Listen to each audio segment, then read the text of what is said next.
Welcome to prime nine. ఈరోజు మన guest Tadepalligudem MLA Bolisetti Srinivas గారు మనతో పాటు ఉన్నారు. Sir welcome to prime nine. ఎట్లా జరిగిందండి 1.5 year జర్నీకి సంబంధించినంత వరకు? ఓకే, ముందుగా ప్రైమ్ నైన్ ప్రేక్షకులకు మీ యజమానికి అందరికీ కూడా అందరికీ నమస్కారం. మరి నూతన సంవత్సరం సంక్రాంతి శుభాకాంక్షలు. సంవత్సరాల జర్నీ బాగానే జరిగింది. సంక్షేమంలో గత ప్రభుత్వం కంటే బాగా చేసాం. ఇప్పుడు ఇన్ఫ్రాస్ట్రక్చర్ డెవలప్ చేస్తాం. ఆర్థికంగా రాష్ట్రం ఇబ్బంది పడినప్పటి నుంచి మనం పనులు చేయించాలంటే కొంచెం ఇబ్బంది పడినా ఇవాళ గౌరవ సీఎం గారి అనుభవంతో ఈరోజు అన్నీ కూడా ఒకటిగా పూర్తి చేస్తాము. డెఫినెట్గా ఈ 5 సంవత్సరాల్లో ప్రజలకి అభీష్టానికి అనుగుణంగా అన్ని కోరికలు నెరవేర్చే విధంగా ఈ కూటమి ప్రభుత్వం పనిచేస్తూ ఉంది. పవన్ కళ్యాణ్ గారు నాయకత్వం అన్ని విలేజ్లు బలపడతాము. నియోజకవర్గ ప్రజలకు మీరు ఇచ్చిన హామీల్లో ఎంతవరకు అమలు చేశారు? డెఫినెట్గా నేను అన్ని రోడ్లు వేస్తానని చెప్పాను. సెకండ్ సమస్యతో కట్టిస్తానని చెప్పాం. డెఫినెట్గా అన్నీ మనం పూర్తి చేస్తాము. ఇంకా కనీసం మౌలిక సదుపాయాలు లేని పరిస్థితి, డ్రింకింగ్ వాటర్ కూడా కొన్ని విలేజ్ల్లో ఇవ్వలేని పరిస్థితి. జల్ జీవన్ మిషన్ మళ్ళీ 2 సంవత్సరాలు ఎక్స్టెన్షన్ పవన్ కళ్యాణ్ గారు చంద్రబాబు నాయుడు గారు తీసుకురావడం, లేని విలేజ్ అన్నింటిలో కూడా జల్ జీవన్ మిషన్ కొన్నింటికి అప్రూవ్ చేయించడం, ఆ వర్క్లు కూడా జరిగే కార్యక్రమం కానీ, ఎయిర్పోర్ట్ని శాంక్షన్ చేయించడంలో కానీ, అదేవిధంగా ఇక్కడ ప్రైవేట్ కాలేజీ పెట్టాలనుకున్నప్పటికీ చాలా ఖర్చు అవుతుంది కాబట్టి అందరూ ఎదురు రావడం వల్ల ఒక కార్పొరేట్ హాస్పిటల్ని తాడేపల్లిలో పెట్టి ఏర్పాటు చేసాం. పవన్ కళ్యాణ్ గారు చెప్పి పెట్టిస్తూ ఉన్నారు. అది కూడా 1 నెల 2 నెలలు ఓపెన్ అవుతుంది. వైద్యం ఇబ్బందిగా ఉంది. దానికి ఒక కార్పొరేట్ హాస్పిటల్ని ఇక్కడ తీసుకొచ్చి ఏర్పాటు చేస్తూ ఉన్నాం. రోడ్లు మాత్రం చాలా దారుణంగా ఉన్నట్టుగా కనిపిస్తుంది. వేస్తున్నాం అన్ని. ఇప్పుడు అన్ని రోడ్లు వేస్తున్నాం. 5 సంవత్సరాలు 12 సంవత్సరాల నుంచి రోడ్లు లేవు. 2014 దాకా రోడ్లు లేదు మా కాన్స్టిట్యున్సీలో. ఇప్పుడు అన్ని రోడ్లు వేస్తూ ఉన్నాం. ఇప్పుడు దాదాపుగా ఒక 60 కోట్లతో రోడ్లు చేస్తాము. ఆల్రెడీ మెయిన్ హైవే అయిపోతుంది. ఒక 20 కోట్లతో అది హైవే అయిపోతుంది. ఇంకా పొంత రోడ్లన్నీ, లింక్ రోడ్లన్నీ, విలేజెస్కి వెళ్ళి కనెక్టివిటీ రోడ్లన్నీ ఒకటిగా పూర్తి చేస్తాం. తాడేపల్లిగూడెంకి ఎయిర్పోర్ట్ అన్నారు, ఆ ప్రణాళిక ఎంతవరకు వచ్చింది? యాక్చువల్గా 1000 కోట్లు రుణం తెచ్చారు. ఆ 1000 కోట్లు 2 ఎయిర్పోర్ట్లకు ఆల్రెడీ ఖర్చు పెడతా ఉన్నారు. నెక్స్ట్ అది అయిన తర్వాత వరుసగా వేస్తారు కానీ ఒకేసారి తెచ్చుకొని చేయరు కాబట్టి ముందు కుప్పం నుంచి స్టార్ట్ చేశారు. కుప్పం, నెల్లూరు అయిన తర్వాత తాడేపల్లి మన సీఎం గారు కూడా చెప్పడం జరిగింది.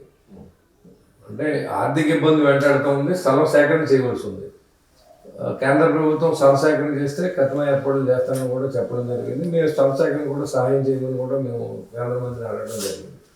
సో ఇదంతా ప్రాసెస్ గోయింగ్ అని. అది భోగాపురం ఎయిర్పోర్ట్ ఎంతకాలం పట్టింది, హైదరాబాద్ ఎయిర్పోర్ట్ ఎంతకాలం పట్టింది. సో ఎయిర్పోర్ట్ అనేది 1 monthలోనో 6 నెలల్లోనో అయ్యేది కాదు.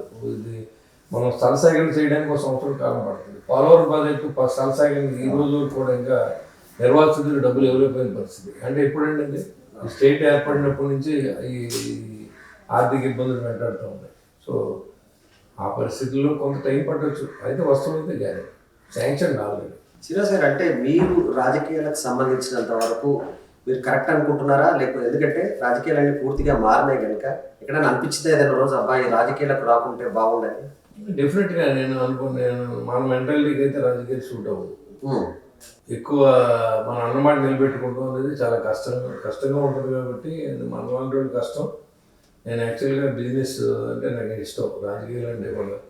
ఇది 2014 సంవత్సరంలో చంద్రబాబు నాయుడు గారు ఆ రోజు నాకు మ్యాండేట్ ఇచ్చి మున్సిపల్ చైర్మన్గా అయ్యే అవకాశం కల్పించారు. ఆ తర్వాత పవన్ కళ్యాణ్ గారు పిలిచి 2019లో రాష్ట్రం బాగుపడడం కోసం మీరంతా నాకు నిలబడాలని ఆయన అడగడం, ఆయనతో పాటు జర్నీ చేయడం.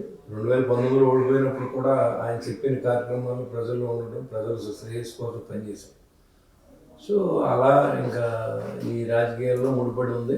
దాని నుంచి మనం సర్వీస్ చేస్తానికి పవర్ అనేది ఉండాలి. ఫస్ట్ సర్వీస్ చేయడం, నా సర్వీస్ అంటే ఇంట్రెస్ట్. పవర్ లేకపోతే కొంచెం ఇంత మనం విసులుబాటు ఉండదు. కాబట్టి ఎమ్మెల్యే అయితే కొంచెం మరింత ఎక్కువ మంది సహాయం చేయొచ్చు అనే విధంగా మనం చేసాం. ఎంతమందికి చేస్తాము. ఇప్పుడు మన దగ్గర అయితే డెఫినెట్గా వచ్చిన ప్రతి వ్యక్తికి సహాయం చేసి పంపిస్తాను.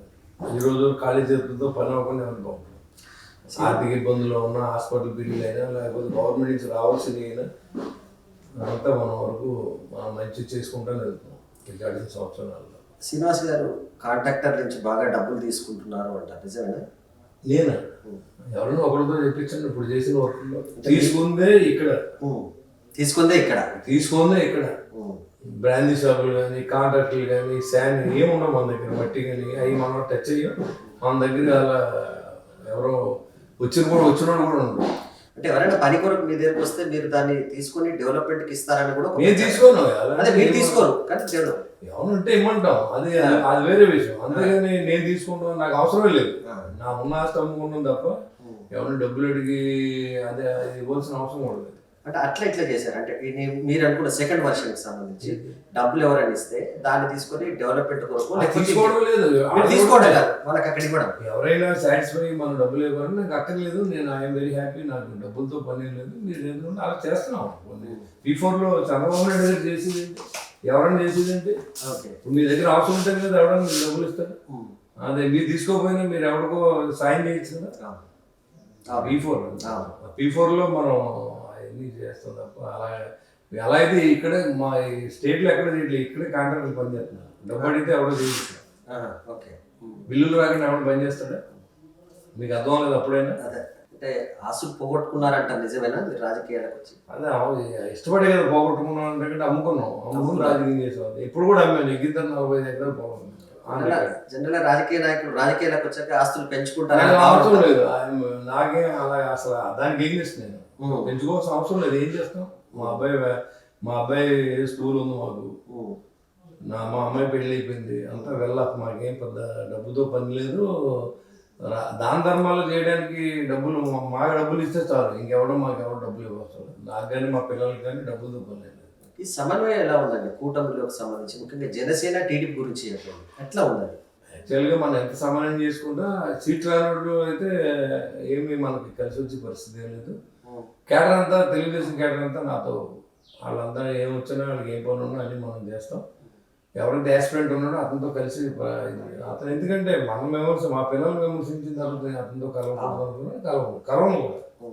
నేను చంద్రబాబు నాయుడు గారికి చెప్పిన విషయం, మీ కేడర్ని అయితే కడుపులో పెట్టుకుంటాం కానీ మీ లీడర్ నేను పెట్టుకోలేనండి చెప్పారు చంద్రబాబు డైరెక్ట్. లేదా ఇంటర్వ్యూలో చెప్తాను, నేను ఇంటర్వ్యూలో చెప్తాను, కొన్ని లక్షల మంది చూస్తాను. వాళ్ళ బిహేవియర్ బట్టి ఉంటుందండి. కలిసి వెళ్ళాలని నాకు ఉండాలి కానీ నేనే ఎమ్మెల్యేని అనుకుంటే, నేను ఉండగా నేను ఎమ్మెల్యేని అనుకుంటే ఇప్పుడు ఎంతమంది ఉంటారు? ఇప్పుడు అన్ని చోట్ల మేము దిగింది 21 చోట్ల, ఇంక్లూడింగ్ పవన్ కళ్యాణ్ గారితో కలిసి. తెలుగుదేశం ఉన్న చోట్ల బీజేపీ ఒక 8 చోట్ల ఉన్నది, తెలుగుదేశం 134 చోట్ల తెలుగుదేశం ఎగ్గింది. ఎక్కడ కూడా ఎవరికి ప్రాధాన్యత లేదా, జనసేనకు కానీ బీజేపీకి కానీ ఎక్కడ కనీసం పిలిచిన పాపం కూడా పోవట్లేదు. మేము ఇంకా పిలిచి మా దగ్గర పెట్టుకుని మా ఉన్న పదవుల్లో షేర్ ఇచ్చి అన్నీ చేస్తే ఇవాళ మీరు మన మనుగడకు దెబ్బతీయాలన్న ఆలోచన వచ్చినప్పుడు ఖచ్చితంగా మనం షేర్ చేయవలసిన అవసరం లేదు ఎవరినైనా. తాడేపల్లిగూడెంలో వైసీపీ టీడీపీ నేతలు కలిపి శ్రీనివాస్ గారి పైన విమర్శలు చేస్తారట, నిజమే నేనే చెప్తున్నాను కదా. ఆయన ఇది చెప్తాడు, ఈయన ప్రెస్ మీట్ పెడితే దాన్ని ట్రోల్ చేస్తాడు అంతే, లేదా ఈయన డబ్బులు ఇచ్చి యూట్యూబ్ ఛానల్లో వేస్తాడు. అన్నీ తెలుసు, అధిష్టానం కూడా తెలుసు, అధిష్టానం కూడా తెలుసు. కాకపోతే ఏంటంటే వాళ్ళు పార్టీ ఉండాలి కదా, కాబట్టి ఎవరైనా మంచి వ్యక్తులు దొరికితే వాళ్ళు మారుస్తారని కూడా చెప్పారు. ఇంకా నాకు ఎవరన్నా అనవసరం. ఇప్పుడు మన ప్రజలు ఎన్నుకున్నారు, ప్రజల కోసం పనిచేస్తూ ఉన్నాం. నేను ఇంకో పార్టీ కోసం పనిచేయట్లేదు. మనం నమ్మింది ప్రజలు. రాజకీయం అనేది ఎలక్షన్ వరకు, ఎలక్షన్ తర్వాత రాజకీయం లేదు, ఎలక్షన్ తర్వాత వర్క్ చేయడం అంతే. ఎంతమందికి మనం పని చేసాం, ఎంత బాగు చేసాం అనేది మనం లెక్కేసుకోవాలి తప్ప ఎంతమందిని రాజకీయ నాయకులు సాటిస్ఫై చేసాం అనేది నాకు అవసరం లేదు. మా కేడర్ ఉన్నారు, నాకు కలిసి తిరిగారు, ఆ రోజు తిరిగారు, ఈ రోజు తిరిగారు, ఓడిపోయినప్పుడు నాతో ఉన్నారు, నెగ్గినప్పుడు నాతో ఉన్నారు. వాళ్ళ కష్టకాలంలో నేను బాధ్యత తీసుకున్నాను తప్ప ఎవరైనా ఎలక్షన్ ముందు నాతో పని తెలుగుదేశం, బీజేపీ, జనసేన ఎవరైనా ఉంటాయి, నేను వాళ్ళందరినీ నేను నా సొంత వాళ్ళ కష్టం అంటే నా కష్టమే ఫీల్ అవుతాను. ఇక్కడ వైసీపీ నేతలను ఎట్లా ట్రీట్ చేస్తున్నారు? అలాగే నేను ఎవరిని కనీసం ఇబ్బంది కూడా పెట్టలేదు. ఇప్పుడు వైసీపీ నేతలు కూడా వాళ్ళని కూడా ఆడవచ్చు.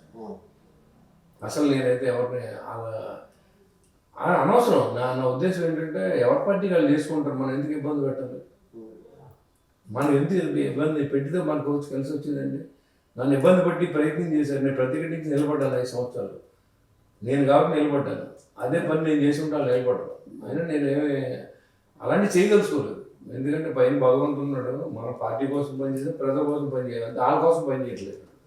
అసలు నథింగ్ కాదు, నేనే పట్టించుకున్నాను. ఈ సమస్యలు పవన్ కళ్యాణ్ దృష్టికి తీసుకొచ్చారండి. ఏమి మేము చెప్పండి, నాకు తెలుసుకుంటాను.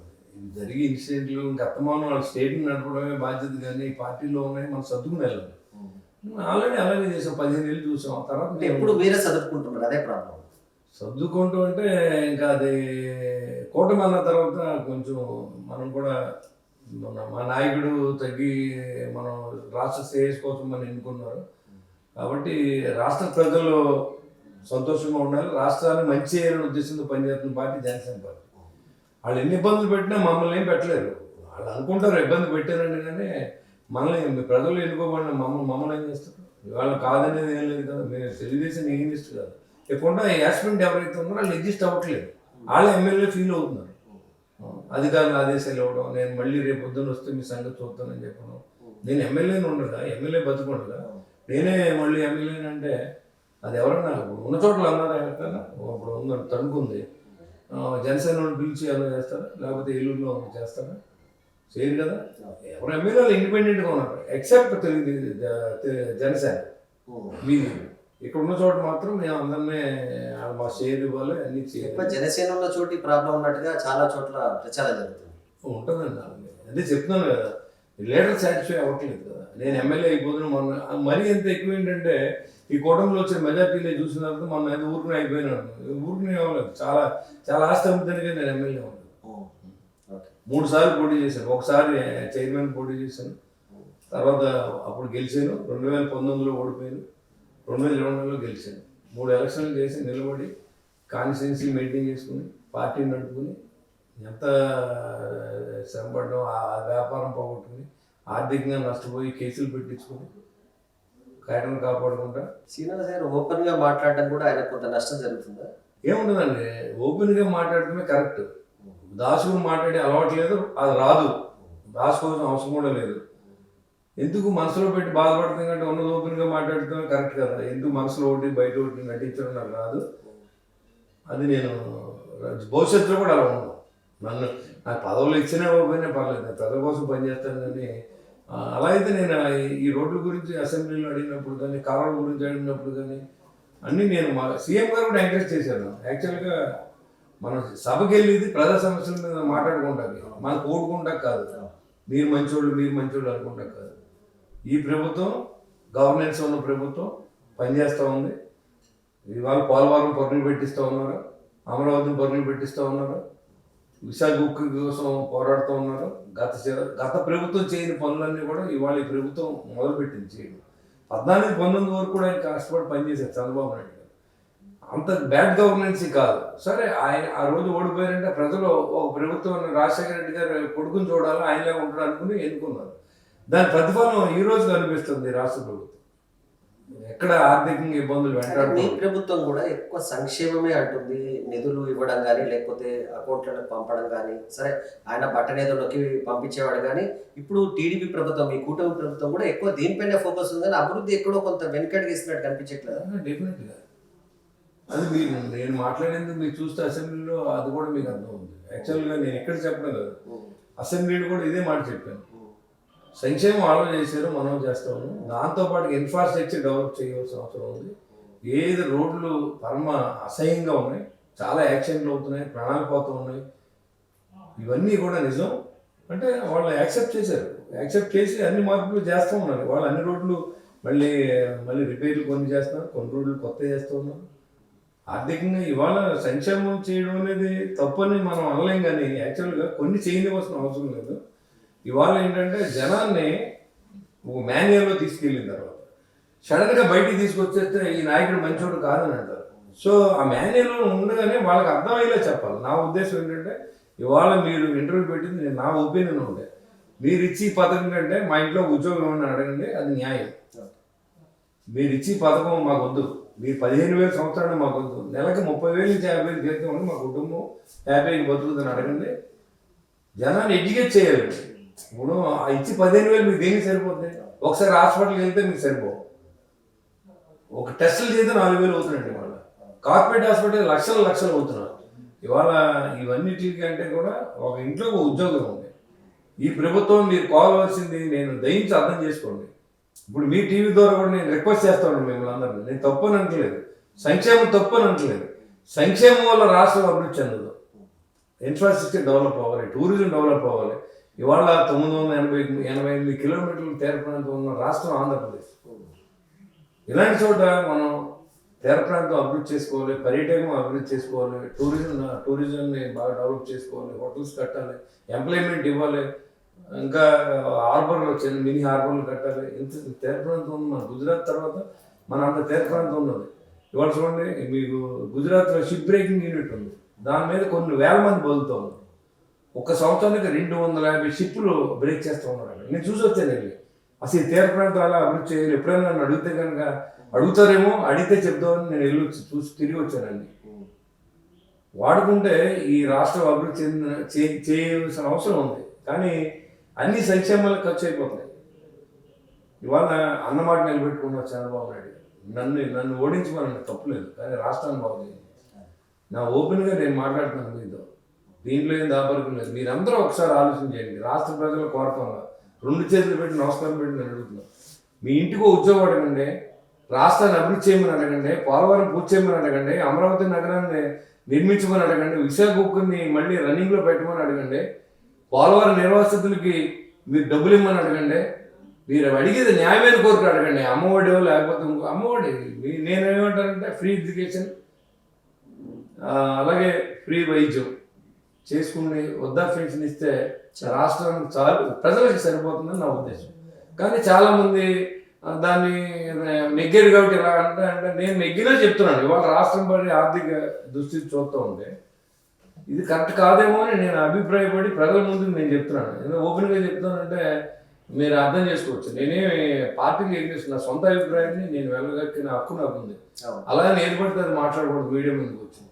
వాళ్ళ ఎన్ని తెలియని వ్యక్తి చంద్రబాబు నాయుడు గారు కానీ పవన్ కళ్యాణ్ గారు కాదు, కానీ వాళ్ళ ప్రజలకు మనం మాట ఇచ్చాం కాబట్టి దాన్ని చేసుకుంటూ ప్రజల్ని ఎడ్యుకేట్ చేయాలని ఆలోచనతో ఈ ప్రభుత్వం పనిచేస్తాం.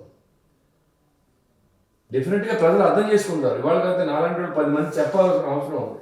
మళ్ళీ నెగ్గు ఉపయోగం ఏంటి చెప్పండి? మళ్ళీ నెగ్గమేమో అనుకున్నాం మనం. నేను మళ్ళీ నెగ్గి నేను ఏదైనా చేస్తేనే కదా, ఈ రాష్ట్రానికి ఉపయోగపడితేనే కదా నా అవసరం ఉంటుంది ప్రజలని. పదవి అనుభవించడానికైతే ఈ పదవి అక్కర్లేదు. నాకు వెరీ హ్యాపీ, హ్యాపీగా ఏ పొలం వెళ్ళి హాయిగా ఉంటాను. ఈ టెన్షన్స్ మాకు అక్కర్లేదు. ఒక్కసారి జనసేన పార్టీ గురించి కూడా మాట్లాడతారు. ఎందుకంటే పార్టీ ఒక రాజకీయ పార్టీ మీద ఎట్లా అయినా పవన్ కళ్యాణ్ గారిని సీఎంగా చూడాలని మీరు కోరుకోవట్లేదు? ఎందుకు అనుకోరని అనుకుంటారు, కానీ ఆయన ఒక అనుభవజ్ఞ నాయకుడు చంద్రబాబు నాయుడు గారు ఉండాలని ఆయన చెప్తున్నప్పుడు ఉండాలంటున్నారు. అది ఆయన మనసులో మాటను మేము ఖండించలేం కదా. ఒక నాయకుడిగా పార్టీ శిరోధార్యం, పార్టీ నాయకుడి మాట శిరోధార్యం.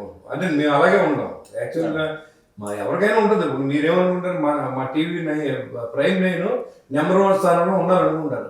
అది భగవంతుడు ఆశీర్వదించాలి, ప్రజలు ఆశీర్వదించాలి, అందరూ కలిసి పనిచేస్తాం. కూటమి అనుకున్నప్పుడు ఇలాంటిది ఏమవుతుందంటే క్లాష్ రాకూడదు. ఇప్పుడు పవన్ కళ్యాణ్ గారు ఏదంటే అదే, నేనైతే అదే చెప్తాను. పవన్ కళ్యాణ్ గారి మాట అన్న ఊరుకోను, పవన్ కళ్యాణ్ అన్న మాట దాటం, అంతే మా పాలసీ. పార్టీ అంతర్గత సమావేశాల్లో చెప్పొచ్చు కదా ఇలాంటి విషయాలు. అంతర్గత సమావేశాలు ఖచ్చితంగా మేము చెప్తాం. మేము ఏం చెప్పాలో అది చెప్తాం. అది ఇక్కడ నేను మాట్లాడదాం. పవన్ కళ్యాణ్ గారు అంతర్గత సమావేశాలు డిఫరెంట్ గా అందరితో మాట్లాడతారు, అందరు ఎమ్మెల్యేలతో మాట్లాడతారు, అందరినీ కలుస్తారు. ప్రస్తుతం అయితే ఈ పంచాయతీ వ్యవస్థను ఎక్కడికో తీసుకెళ్ళాలి, భారతదేశంలో నెంబర్ 1 స్థానం తీసుకెళ్లి ప్రయత్నంలో ఆయన అసలు ఎక్కడ చాలా బిజీగా తిరుగుతూ ఉన్నారు, చాలా బిజీ కష్టపడుతూ ఉన్నారు. ఎక్కడ గిరిజన ప్రాంతాల్లో పట్టించుకొని ప్రాణభయం ఉన్న చోట కూడా ఆయన కాలినడకి వెళ్ళి రోడ్లు వేసిన సందర్భం మీరు చూసారు. అది గొప్ప కోసం ప్రాణం పోగొట్టుకోలేరు, కానీ ఆయన తెగించి పనిచేస్తారు. అలాంటి నాయకుడు ఉన్నాడని, ఆ పార్టీలో ఉన్నాడని చెప్పుకోవడం మీద గర్వకారణం. అంతర్గత స్వేచ్ఛ ఉందా జనసేనలో? అసలు నేనంటే అసలు మేమంతా చాలా స్వేచ్ఛ, మాకు ఎలాంటి ఇబ్బంది లేదు. ఎవరేం చెప్పారో నాకు తెలియదు, కానీ నేను ఐఎమ్ వెరీ హ్యాపీ. మా పార్టీలో నన్ను చాలా బాగా చూసుకుంటారు. నన్నేది కాదు, అందరినీ బాగా చూస్తారు. ఎవరైనా తప్పు చేసినప్పుడు మందలించడం కరెక్ట్గా ఉంటుంది, అది చెయ్యాలి కూడా. అది పార్టీ క్రమశిక్షణ. అది ఎవరైనా మేము తప్పు చేసినా ఆయన పిలిచి మందలించవచ్చు, ఆ హక్కు ఆయనకు ఉంది. మేము దాన్ని శిరసాల్సిన అవసరం కూడా ఉంది. ఖచ్చితంగా అదే చేస్తాను. అంతేగాని నాయకుడు తలనొప్పి వచ్చే పని నేను నా జీవితంలో చేసేలాగుంటే నేను రాజకీయాల్లో ఉన్నాను. అదే పని నేను అనుకున్నాను, అదే చేస్తాను. అంతే. పార్టీ నిర్మాణం పైన దృష్టి పెడుతున్నారు? డెఫినెట్గా పెడతారండి. అంటే ఇప్పుడు ఎలా ఉందంటే ఇన్ని సంవత్సరాలు అధికారం లేకుండా పార్టీ నడపడం చాలా కష్టం. ఆయన సొంత నిధుల్ని ఖర్చు పెట్టి ప్రజల్లో నమ్మకం కలిగించి మమ్మల్ని గెలిపించి మేము గెలవడం కోసం ఆయన నిలబడి మమ్మల్ని కూర్చోబెట్టి మాటలు అనిపించుకొని ఇంట్లో కుటుంబ సభ్యులు తిట్టించుకొని ఆయన ప్రయత్నం కదా మేము ఈరోజు ఈ సీట్లో కూర్చొని ఉన్నాయి. ఈ కూటమి కలిసినా చంద్రబాబు నాయుడు కలిపినా అదేవిధంగా నరేంద్ర మోడీ గారిని ఒప్పించిన ఈ రాష్ట్రం అభివృద్ధి చెందిన ఉద్దేశమే తప్ప పవన్ కళ్యాణ్ గారి స్వార్థం ఉంది దీంట్లో. ఆయన ఎన్ని మాటలు పడ్డాడు, ఎంత డబ్బు పోగొట్టుకున్నాడు. ఇప్పుడు అలాగనుకుంటే ఉన్న సినిమాలో ఆయన దగ్గర 300 డబ్బు ఎస్టేట్లు ఉన్నారు. ఇవాళ లేవే ఆయన దగ్గర. ఇవాళ సినిమా చేస్తే ఆ డబ్బులు అయిపోవాలి. మళ్ళీ 4 మీటింగ్లు పెడతారు, 4 దాందామాలు చేస్తే అయిపోతుంది. పార్టీ సొంత డబ్బుతో నడిపిన పార్టీ భారతదేశంలో జనసేన పార్టీ ఒకటే. నేను పుట్టబుద్ధి అయితే నాకు తెలియదు, కానీ నేను పుట్టిన తర్వాత నేను 1961 డేట్ ఆఫ్ బర్త్. నేను చూసిన సీఎంలో కానీ నేను చూసిన రాజకీయ నాయకుల్లో కానీ సొంత ఆస్తులు దారేసి ఈ మన రాష్ట్రంలో చూసుకుంటే ఈయన ఒక్కడే, ఇంకెవరు లేదు. మీకు తెలుసుండో పేరు చెప్పండి. ఇక్కడ సినిమాలు కూడా చేస్తున్నారు అందుకోసం. మరి ఆయన వృత్తి అండి అది. దాన్ని ఎలా పాయింట్అవుట్ చేస్తారు వీళ్ళు? సినిమా చేయకూడదని ఏమన్నా ఈ రాజకీయాల్లో అమెండ్మెంట్ చేశారా? ఈ దీంట్లోకి వచ్చినప్పుడు సినిమా చేయకూడదని లేదు కదా. చేయాలి. మరి బతుకుదేరు ఎలా వస్తుంది? రాజకీయాల్లో ఉంటే మేము ఉన్నాం, మేము ఏదో వ్యాపారం చేయాలి కదా. చేయకపోతే ఈ బండి ఎలా వెళ్తుంది? రోజు ప్రతిరోజు ఖర్చు ఎవడెత్తారు? మాకు తెల్లవారులు అయితే డబ్బు కావాలి. ఆఫీసులో కూర్చుంటే ఏదో ఆశించి ఎమ్మెల్యే గారు సాయం చేస్తారని వస్తారు, ఉత్తి చేతిలో పంపలేం. కనీసం 1000 రూపాయలని ఇవ్వాలి. ఏ హాస్పిటల్కి వెళ్తాడు, తింటాడు, తినలేదు అంటాడు. ఏదో కార్యకర్త ఇబ్బంది కలుగుతుంది, వాళ్ళకి 1,00,000 రూపాయలు ఇవ్వాలి. ఇవన్నీ ఎక్కడి నుంచి వస్తాయి? మాకు వ్యాపారం చేసి సంపాదించాను. నాకు ఇవాళ స్టిల్ వ్యాపారం, ఇవాళ నేను సంపాదించాను. ఇవాళ కూడా నాకు వ్యాపారం ఉంది. రాజకీయాల్లో ఉంటూ వ్యాపారం చేయడం అంత ఈజీ కాదనుకుంటా. నేను గవర్నమెంట్కి సంబంధించిన వ్యాపారాలు చేయాలి. నా ఆస్తి అమ్ముకుని ఆ డబ్బుని పెట్టుబడిగా పెట్టి నేను ట్రేడింగ్ చేసి డబ్బు సంపాదించాను. అంతే తప్ప నేను ఏది రాజకీయానికి సంబంధించిన వ్యాపారం నా దగ్గర ఏం లేదు. నేను రియల్ ఎస్టేట్ చేయను, అలాగే నేను ఎక్కడ గవర్నమెంట్కి సంబంధించిన వర్కులు కూడా చేయను.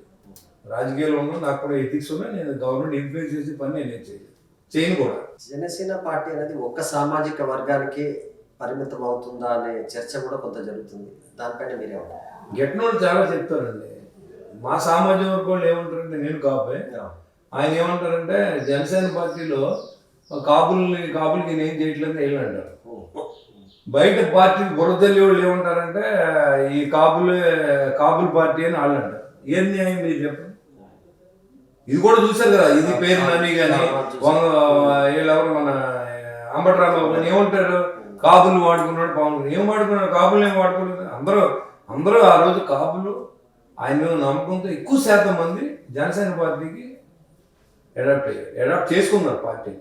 అంతే తప్ప ఆయన ఏ లాయర్ లేడని మీరు కులం ఎక్కువ తక్కువ నేను ఏం చెప్పలేదు. అన్ని కులాలకి ఇవాళ పదవులు ఇస్తున్నారు, అన్ని కులాలను కలిపే తీసుకెళ్తున్నారు. ఈ సనాతన ధర్మం అని కామెంట్స్ చేయడం కానీ దానివల్ల కానీ అన్ని వర్గాలను హ్యాపీగా ఉంచే అవకాశం ఉంటుంది. డెఫినెట్గా సనాతన ధర్మం అనేది ఎవరిష్టం ఉండదు. ఇప్పుడు మత ధర్మాల గురించి రాజకీయాల్లో అంత ఓపెన్గా మాట్లాడే వ్యక్తి యోగి గారి తర్వాత ఇంకొకటి ఎవరు లేరు, అది పవన్ కళ్యాణ్ ఒకటే. ఎందుకంటే ఆయన నమ్మిన ధర్మాన్ని ఆయన నమ్ముతూ ఎదటి ధర్మాన్ని గౌరవిస్తూ ఉండలేదు. ఆయన ఏమి మీరు ఉండకూడదని అంటలా. ఎవరైతే అలా ప్రవర్తించే వాళ్ళు ఆయన ఎగ్నెస్ట్ అనుకుంటారు. దాన్ని మనం ఏం చేస్తాం? మేమంటే నేను అన్ని ఇప్పుడు ఇక్కడ ధార్మిక సంస్థలు, ముస్లిం ధార్మిక సంస్థ మీటింగ్ జరిగింది, వెళ్ళాం. అదేవిధంగా ఇక్కడ క్రిస్టియన్ మీటింగ్లు జరుగుతాయి, వెళ్తాం. వాళ్ళ డబ్బులు కూడా ఇస్తాం, వాళ్ళు ఏదైనా డొనేషన్ అడిగి కూడా ఇస్తాం. అంతేగాని మేమేమి ఎవరి ధర్మం ద్వారా ధర్మార్థం ఎంచుకుంటే తప్పులేదు. సనాతన ధర్మం ఆయన నమ్మకం అయింది, మా నమ్మకం మాది. మేము వెంకటేశ్వరం నమ్ముతాం. అలాని క్రీస్తు దగ్గరికి వెళ్ళిన విమర్శించాం. నేను హిందూగా ఉంటాను. క్రిస్టియన్ మీటింగ్ వెళ్ళి చెప్తాను నేను హిందువుని, నేను ధర్మంగా వెళ్తాను. మీరు క్రైస్తవ ధర్మం మీరు పాటించండి, బైబిల్ చదవండి, ఆచరించండి, భగవద్గీత చదవండి, ఆచరించండి. ఆచరించే వాళ్ళు ఎంతమంది ఉంటారు? నేను భగవద్గీత గురించి చెప్తాను సూక్తులు, నేను ఆచరించగలనా? నిజమే చెప్పండి. నిజమే చెప్తే ఈ రోజులో ఒక్కరోజు బతుకుని చంపేస్తారు మనల్ని. ఇప్పుడు రోడ్డు వేయమని అడుగుతారండి, అలా నమ్మ వేస్తాను, ధైర్యమని చెప్పి పంపుతాను. నేను ఏంటంటే నువ్వు అలాంటప్పుడు ఎమ్మెల్యే ఎందుకేమని అడుగుతాను. కాబట్టి కొన్ని ఏంటంటే శబ్దాలన్నీ అది ఆయన ఒపీనియన్ అని చెప్పడం తప్పే లేదు అన్నాడు. సాధారణ ఆయన నమ్మాడు, ఆయన సిద్ధాంతం అయింది. ఆయన మీరైతే క్రైస్తవ ధర్మాన్ని పాటించేవాడు తప్పని మనం అంటావా? లేదా మామూలు తప్పని అల్లా తమ్మినోడు తప్పని మనం అంటావా? చాలా ధర్మాలు ఉన్నాయి ఇక్కడ. ఈ భారతదేశం పుట్టింది హైందవ దేశం అంటారు దీన్ని. భారతదేశాన్ని హిందూ దేశం అంటారు. అలాంటి చోట మన హిందూ ధర్మాన్ని కాపాడుకోవాల్సిన బాధ్యత మన మీద ఉందనే ఉద్దేశంతో ఆయన మాట్లాడారు. అలా కొంతమంది యేసు ప్రభువుని నమ్ముతారు, వాళ్ళు ఆయనలో దేవుని చూస్తారు, వాళ్ళు తప్పని మనం అనలేం కదా. వాళ్ళ ధర్మం వాళ్ళది, క్రైస్తవ ధర్మం వాళ్ళది. ఈ ధర్మాలు అంటారు వీటిని, మత ధర్మాలు ఇవన్నీ అంతే. అదేం తప్పు అని నేను అనుకుంటున్నా. ఆయన ఒపీనియన్ ఓపెన్గా చెప్పాడు, తక్కువ మంది ఉంటారు. మన ఆయన చెప్పినందుకు మేము గర్వంగా ఫీల్ అవుతాం. ఎంతోమంది మనసులో ఒకటి పెట్టుకుని బయట మాట్లాడతారు. ఆయన ఉన్న మాట చెప్పాడు, ఆయన ఆచరించాలని ధర్మంగా ఉండాలని చెప్తున్నాడు. మీరు కూడా ధర్మంగా ఉండాలని నేను చెప్తున్నాను. ఒక జనసేన ఎమ్మెల్యేగా, పవన్ కళ్యాణ్ అభిమానిగా ఎక్కడ చూడాలనుకుంటారు పవన్ కళ్యాణ్ భవిష్యత్తులో? ఆయన ఎక్కడ చూడాలనుకుంటే ఆయన ఉన్నతమైన శిఖరాల్లో ఉండాలని చూడాలని నేను అనుకుంటాను. ఆయన ఒపీనియన్ని నేను ఏది కాదని చెప్పలేను. ఇప్పుడు ఆయన నోటితో ఆయన అన్న మాటని మేము కాదని చెప్పి ధైర్యం మాకు ధైర్యం కాదు, శ్వాసం కూడా మేము దిగాం. సో అది ఫ్రాంక్గా మాట్లాడితే అది నేను చెప్పకూడదు. ఆయన నోట్లోంచి ఏదైతే ఆయన మనసులో ఏది ఉంటే అది మాకు చెప్పింది మేము ఆచరిస్తూ ఉంటాం. వ్యక్తిగతంగా మీ అభిప్రాయం ఎలా ఉండొచ్చు అంతే కదా. ఇప్పుడు వ్యక్తిగతంగా ఆయన ఎక్కడో ఉన్న శిఖరాలు చూడాలనుకుంటాం. ఆయనకి ఎక్కడ ఉండాలో ఆయన తెలుసు. ఇప్పుడు భగవంతుడు ఎక్కడ పెట్టాలో అక్కడ పెడతాడు ఆయన్ని. ఇప్పుడు ఆయన ఒక ముఖ్యమంత్రి ఉండి ఆయన హోదా ఏమి తగ్గలేదే. ఆయన ఎంతో చాలా మంది ఉప ముఖ్యమంత్రులు చేశారు. ఈ రకంగా ఆయన చేయట్లేదు కదా. ఆయన సొంతగా ఫ్రీడంగా ఉండి ఈ రాష్ట్రానికి ఎంత న్యాయం చేయాలో అంతా చేస్తున్నాడు కదా. ఆయన ఇంకా అంతకంటే గౌరవం ఏముంది. ఆయన మనసుకి ఏది నచ్చిందో చేస్తారో ఆయన తోడు మేము ఉంటాం. మా ప్రయాణం ఆయనతోనే, నా లైఫ్ ఎండింగ్ ఆయనతోనే. అంతే. శ్రీనివాస్ గారు, మీరు మీకంటూ వ్యక్తిగతంగా ఒకవేళ రేటింగ్ ఇవ్వండి, మీ ఎమ్మెల్యేగా పనితీరుకు సంబంధించి 10 మార్కులు వేసుకోండి అంటే మీరు ఎన్ని మార్కులు వేసుకుంటారు? నేను వేసుకుంటే 10 వేసుకుంటాను, ప్రజలు వేయాలి. ప్రజలు వేసుకుంటారు కానీ మీ వ్యక్తిగతంగా మీరు ఓపెన్గా మాట్లాడతారంటే క్వశ్చన్ అడుగుతాను. నేను అదే చెప్తున్నాను. నేనైతే 90%, 99% ప్రజల కోసం పనిచేస్తాను. 99% 10 వేసుకుంటే 10 నేను వేసుకుంటాను. అంటే నేను అంత నిబద్ధతగా పనిచేస్తాను. దీంట్లో ఎలాంటి సందేహం లేదు. ఈ పని చేయలేకపోయాము అనేది ఏముంది? డిఫరెంట్గా ఉంది. అంటే రాష్ట్ర ఆర్థిక పరిస్థితిని బట్టి కూడా మనం ఆలోచించాలి. అన్నీ చేసేది ఉంది నాకు, కానీ అన్నీ చేయడానికి బడ్జెట్ సహకరించాలి కదా. ఇప్పుడు మన కాన్స్టిట్యూన్సీ ఒకటే కాదు కదా, 175 కాన్స్టిట్యూన్సీలు ఆయన చేయాలి. చేయనున్నప్పుడు ఆయన కూడా సమన్వయం పాటించాలి. ఈ కాన్స్టిట్యూన్సీలోకి ఎంత ఇచ్చో ఇంకో కాన్స్టిట్యూన్సీలు ఇవ్వాలని ఆయన ఉంటుంది. అంతేగాని మా కాన్స్టిట్యూన్సీలోకి ఇచ్చే రాష్ట్ర ప్రజలందరి గురించి ఆలోచించాలి కదా. సో నాకైతే నాట్ డిసైడ్ నాకైతే అన్ని కాలువలని స్వచ్ఛమైన నీరు ఇవ్వాలనేది. కానీ కాలువలన్నీ కాలుష్యం అయిపోతుంది. నేను నిరంతరం బాధపడుతున్నాను దాని గురించి. నేను దాన్ని కాపాడితే 100 ప్రయత్నం చేస్తాను. కాలువగట్లు శుభ్రం చేయించడం, కాలువగట్లలో ఎక్కడ ఆక్రమణకు గురవకుండా చూడాలనుకుంటాం. దాంట్లోకి ఇప్పుడు డస్ట్బిన్లో తయారైంది కాలువ. స్వచ్ఛమైన నీరుని కలుషితం చేస్తున్నాం. మున్సిపాలిటీ వాటర్ దాంట్లోకి వెళ్తుంది. నా కోరిక ఏంటంటే అక్కడ ట్రీట్మెంట్ ప్లాంట్ కట్టి వాటర్ని కనీసం ఆ నీరుని వదిలితే ప్రజలకి జబ్బులు ఉండవు అని. సిల్ట్ తీసి 10 సంవత్సరాలు పోయింది. నేను మొన్న తీయించాను. అది కూడా 20 లక్షలు ఇచ్చారు. ఉన్న డబ్బులన్నీ మనం పెట్టుకుని మొత్తానికి సిల్ట్ 90 లక్షలతో సిల్ట్ తీయించి అన్నీ మా వంతు అనేది నేను ట్రై చేస్తున్నాను. కొన్ని అవ్వచ్చు, కొన్ని అవ్వకపోవచ్చు, కానీ ఖచ్చితంగా చేయాలనేది నా కోరిక. ఈ కాలువలు ఏదైతే ఉన్నాయో ఈ స్వచ్ఛమైన నీరుని కలుషితం చేయాలి. మనకి గోదావరి వాటర్ ఉంది, దాన్ని పొల్యూట్ అయిపోతుందని నేను బాధపడుతున్నాను. దానికి ఎవరు చెప్పాలో కూడా అర్థం అవ్వదు. కాబట్టి నేను అంతర్మదనం చెందుతూ ఉంటాం. ఎందుకంటే కాస్ట్లీ అఫైర్ ఇవన్నీ. ఈ డబ్బు ప్రభుత్వంలో లేదు, కానీ ఖచ్చితంగా తాగునీరుని సాగునీరుని స్వచ్ఛంగా ఇవ్వాల్సిన అవసరం మన ప్రభుత్వానికి ఉందని నేను కూడా చాలాసార్లు మాట్లాడాను. సో ఉంటాయి అన్నీ మనం చేయలేము. ఎందుకంటే ఒక ఎమ్మెల్యేకి 5 సంవత్సరాలు సరిపోతుంది. ఎమ్మెల్యే 10 సంవత్సరాలు కనుక కాన్స్టిట్యున్సీని పట్టుకుని ఉంటే ఓ 10 సంవత్సరాలు భగవంతుడు రాసి చేస్తే ఖచ్చితంగా కాన్స్టిట్యున్సీలు ఏ పని లేకుండా చేసేయచ్చు. ఏ పని లేదు అని చేయొచ్చు. థ్యాంక్ యూ శ్రీనివాస్ గారు. మొత్తానికి కూటమి ప్రభుత్వానికి సంబంధించి చిన్న సమస్యలు ఉన్నా వాటన్నిటిని అధిగమిస్తున్నాం. ఖచ్చితంగా పవన్ కళ్యాణ్ గారి నాయకత్వంలో ముందుకు వెళ్తామని చెప్పేసి శ్రీనివాస్ అంటున్నారు.